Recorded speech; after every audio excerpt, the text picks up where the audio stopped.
Selamat hari Minggu, selamat harinya Tuhan. Pantun rohani untuk hari ini dengan Nia dan Feby di Surabaya. Injil hari ini mengisahkan Yesus dan para muridnya di Kaisaria Filipi, suatu tempat yang sekarang ini dikenal dengan nama Banias. Yesus bertanya kepada murid-muridnya, "Kata orang, siapakah anak manusia itu?" Julukan anak manusia mengacu kepada kitab Nabi Daniel bab 7 ayat 13 dan 14. Seorang anak manusia akan datang di atas awan-awan di langit. Kepadanya diberikan kekuasaan dan kemuliaan dan kekuasaan sebagai raja. Maka orang-orang dari segala suku, bangsa, dan bahasa mengabdi kepadanya. Kekuasaannya ialah kekuasaan yang kekal, yang tidak akan lenyap, dan kerajaannya ialah kerajaan yang tidak akan musnah. Anak manusia adalah julukan sang penguasa yang akan datang pada akhir zaman. Akan tetapi ternyata orang-orang hanya menganggap anak manusia itu sebagai Yohanes Pembaptis. Misalnya Herodes menganggap bahwa Yesus adalah Yohanes Pembaptis yang sudah bangkit. Ada juga yang mengatakan Elia. Ada pula yang mengatakan Yeremia.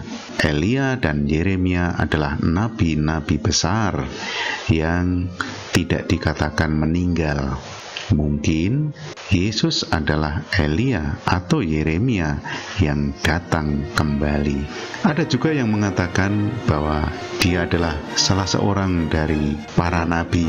Dan sampai sekarang masih ada yang menganggap bahwa Yesus itu hanyalah seorang nabi. Lalu Yesus bertanya kepada murid-muridnya sendiri, "Menurut kamu, siapakah aku ini?"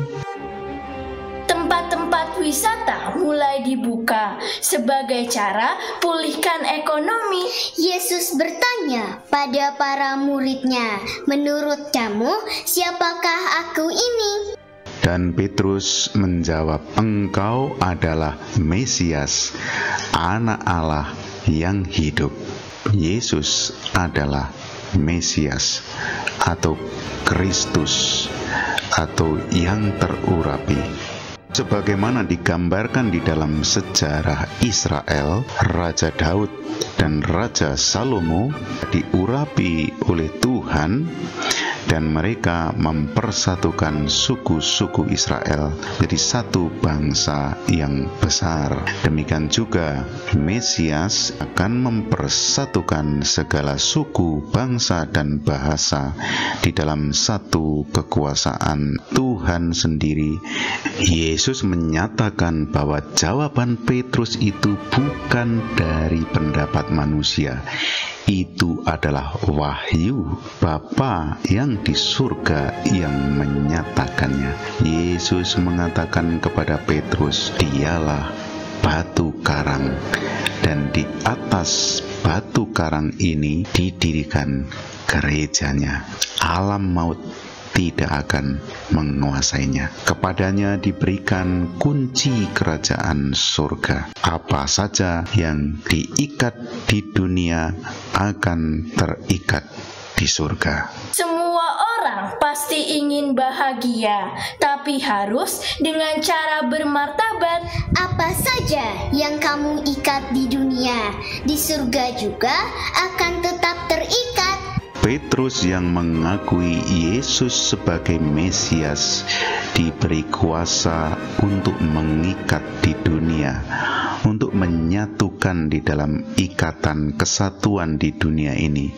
Dan apa yang disatukan di dunia ini akan disatukan juga di dalam surga. Kepada Petrus juga diberikan suatu otoritas untuk melepaskan apa yang dilepaskan di dunia ini akan terlepas di surga. Isi liburan pergi ke Malaysia. Semakin asik bila bersama keluarga. Apa saja yang kamu lepas di dunia akan dilepaskan juga di saat di surga. Sesudah kebangkitan dikisahkan di dalam Injil Yohanes bab 20 ayat 22 sampai dengan 23. Yesus mengembusi para muridnya dan berkata, "Terimalah Roh Kudus.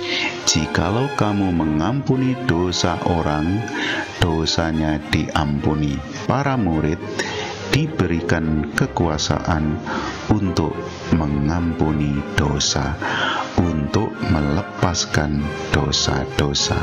Saudara-saudariku yang terkasih, mari kita sebagai orang-orang yang menjadi murid-murid Yesus, orang-orang yang percaya bahwa Yesus adalah Kristus, Mesias yang terurapi, kita bertobat, mengakui segala dosa-dosa kita dan mohon ampun atas dosa-dosa itu kepada Tuhan.